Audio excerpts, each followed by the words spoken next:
Magandang araw mga lods. Ayan. Hindi pa nakakababa lahat yung yung ating mga unang na misa. Ito na naman, no? Ayan. Magkapit bahay na na naman, na misa na naman mga lods. Kaya sabi nga hindi ka mawawalan. Ayan. Masipag talaga yung although bahala kong pagpahingahin yung mga yan Intro muna tayo mga lads. Let it, bang.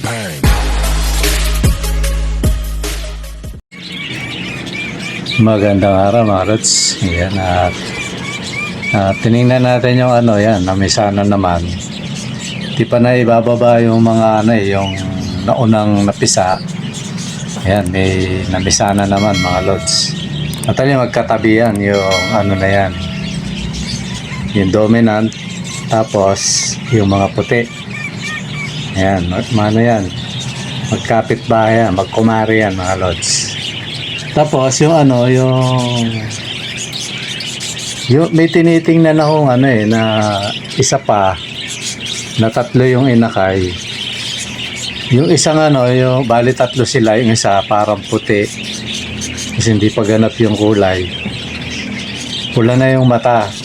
Tapos may isa pa na siya, cinnamon, kasi common sa palo, cinnamon Mukhang pula rin yung mata kasi kakaiba Pinagtabi ko yung pula ang mata at saka yung itim at saka yun iba Nalagay ko nga sa sabi ko mukhang rin to, mukhang may potential. Nakakatuwa kasi hindi pa tayo nakaka-project ng totoo talaga na yun talaga isasalang may naglalabas na. Yun yung mga lods, tinatawag na biyaya, di ba Tapos binabana natin yung mga lods, binabana natin yung tawag na to, yung mga alps natin. Yun, maganda yung buga mga lods. 2 power blue at saka isang green. Parang opaline yun Actually, hindi ako masyadong hindi ko pa pinag-aaralan yung mga alps. Kasi nakapokus ako sa mga kits. Parang lang yan, kumbaga pang side bet lang yan muna yung mga African. Ayan mga lods, binaba natin yung yung makikita nyo yan sa mga dadaloy na video na yan.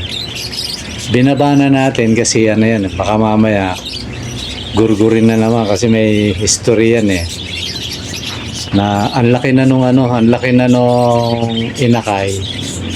Siguro gusto niyang pababain na kaso hindi pa kaya nung bata inakay. Ayun, ginurgur para maiwasan. Ayan, nung nakita kong medyo lumalabas na yung isa, akala ko nga yun yung kak kasi kamukha nung tatay. Nung pala inakay, sabi ko pwede na to. Kung sakali man yung dalawa, although lumilipad na mga lods yan, pahala na yung panganay magsubo. Iniwalay ko na mga lods. Tapos yun, kahapon nag-arrange na tayo. Yan, yung pinakita ko nga na in-arrange na natin. Tinanggal ko yung bilog na pinaglagyan ng mga yan, mga lods. Tinanggal ko na. Tapos inangat ko yung yung sa mga inakay. Binaba ko yung isa kasi masyado mataas, yung may breeder na bagong salang na recessive at saka lutino. Ayun, nakikita ko pa yun. Medyo parang matagal niya parisan. Pero okay lang naman yun kasi tayo naman naglilibang lang. Hindi naman tayo nagmamadali sa mga na yan. Ngayon, ang ginagawa ko sa mga yon, pag talagang ayaw niyang parisan matagal, kinakalas natin yan. Binibigay natin sa sa talagang papari sa kanya. So yan mga lods, yung mga inakay natin ano na, talagang confirm na talaga na palo. Kasi tinitingnan ko, mamaya, bata pa, pula yung mata, tapos biglang umitim, ano? Hindi ko alam kung may ganun. Kasi isa ganun din eh. Pag inaano mo, hindi siya itim eh. Parang may pagka-jelly. Yan. Alam mo yung gelatin na nangingintap na para mamula-mula. Yan. Hindi ko lang kung paano. Malalaman natin yan pag ano, pag ano na. Pag yung may edad na. So yun, yung nakita nyo na yun, yung binaba natin, yung tatlo na yun. Magaganda sila mga lods yan. Yan yung parents niyan. Yan yung cock. Tapos tinignan ko ano na.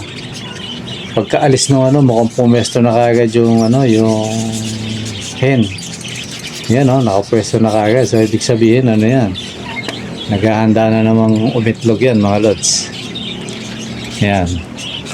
Tapos maisingit ko yung ano, yung parapol siguro mga lods, no?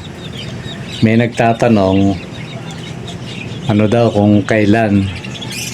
Ano pa yan mga lods, mga although no isang araw ko pa sinabing di ba mga 3 weeks kasi gusto ko pababain ko muna tong ano eh, yung ano, yung sa may recessive at saka dito sa may labas, di ba no, yung maube, yung anak ng maube.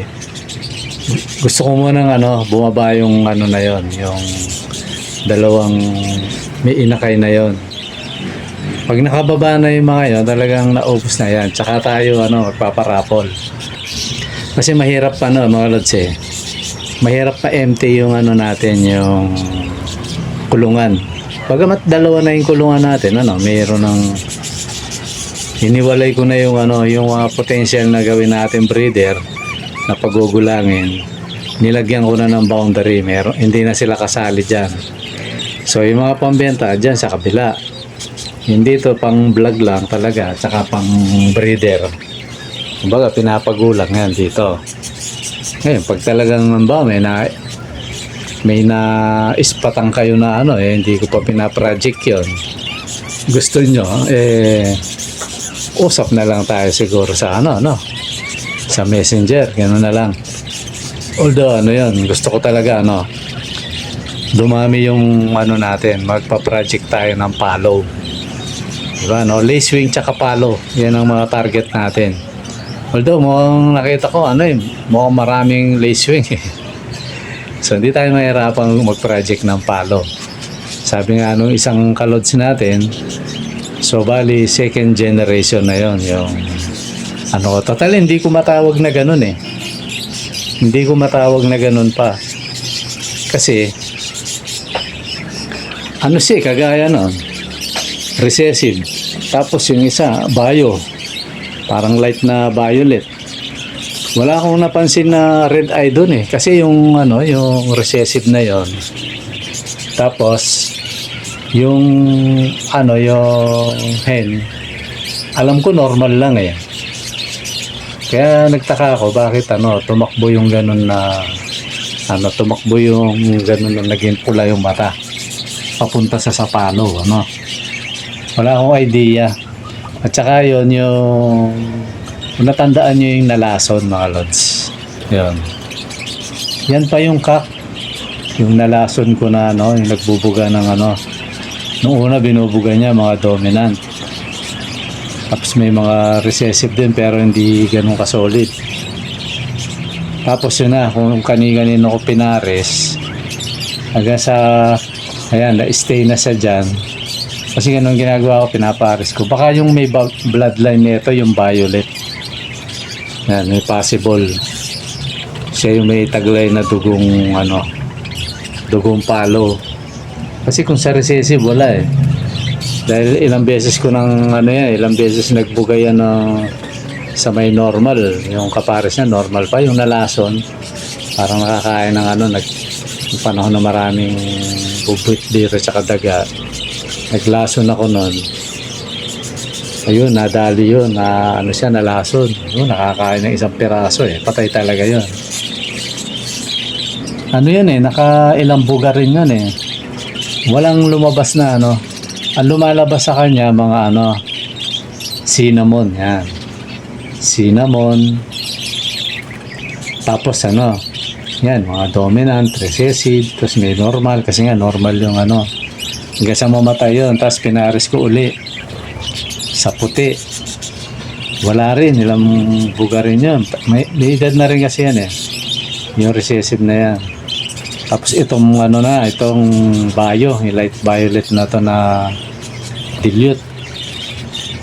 Yun, ilang buga na rin yan. 2 na yata, pangatlo na to.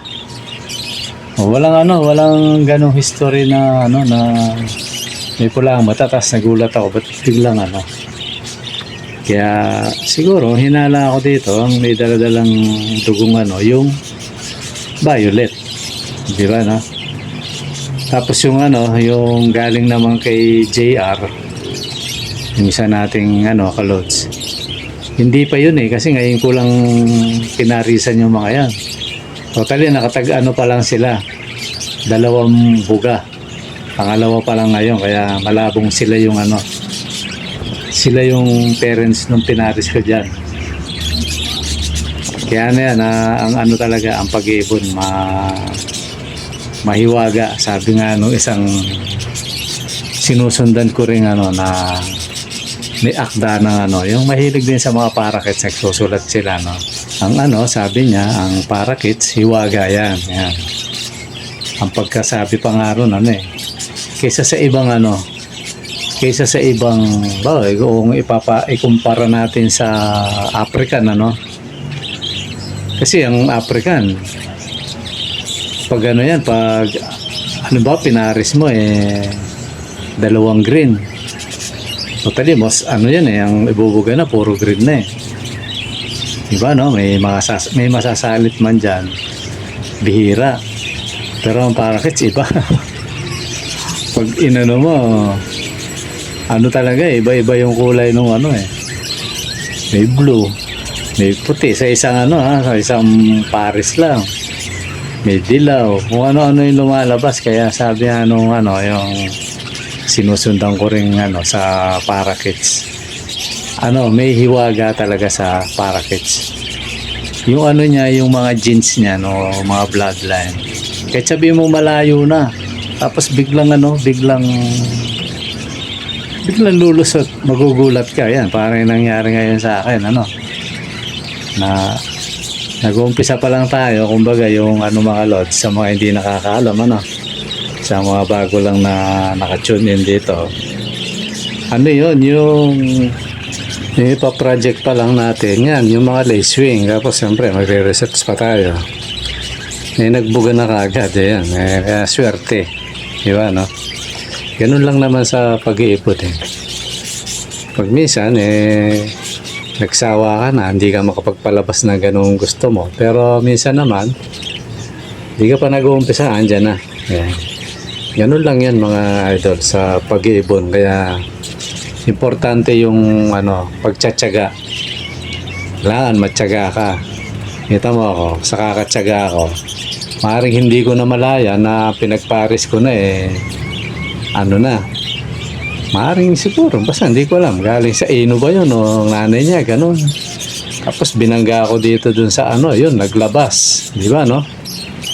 Kung wala akong tsaga, wala, di ba, no? Yan, matyaga akong magbangga-bangga, yan, kakabangga. Yun, may tsamba. Tsamba lang naman to. Tapos sa tsamba na yan, dyan tayo magpa-project mga lods, di ba, no? So, napabilis tuloy yung ano, yung project natin. So, ganun lang mga idol, ang ano, kaya kayo, huwag kayong mainip. Kita nyo, di ba, no? Nakapagpalabas ako ng gusto ko, sabi nga nung isang kalods natin, ano, kaloob yan, Lord, sabi niya. Brother, kaloob yan. Kaloob talaga kasi nasa, tutuusin, ano yan kaya lang ayoko nang umano rito. Nahaluan natin ang ano yung ano natin. Pero may ano yan, may batayan yan. Pag nasa mo, ito na lang. Pag ninanasa mo, binibigay yan. Kailangan yung nasain natin, mabuti, mga lods. Yan ako, nagnanasang ganun. Hindi pa nagpa-project. binigay na, di ba? Di swerte, di ba? No? Yan, dapat nating ipagpasalamat yun, mga lods. Kaya, ayun, yun lang yung mga idol. At sa mga susunod, antayin natin ano yan. Siguro hindi ko muna sila ipapakita. Di ba? Tiisin ko ano, hindi ko sila i-vlog sa inyo. Tapos bigla ako ipakita. Boom! Ayan na. Eto na sila. Di ba na? Baka ganun ang gawin ko. Kung ano, matitiis ko mga lods ha. Para ano, makita nyo na yung ba, tumuloy-tuloy yung pula ng mata o pumutla. Unang itim, di ba, no? Ewan ko kung may ganun, ano? Abangan natin yan, mga lods. Okay, mga lods, siguro hanggang dito muna at maraming salamat sa panonood. Bye-bye.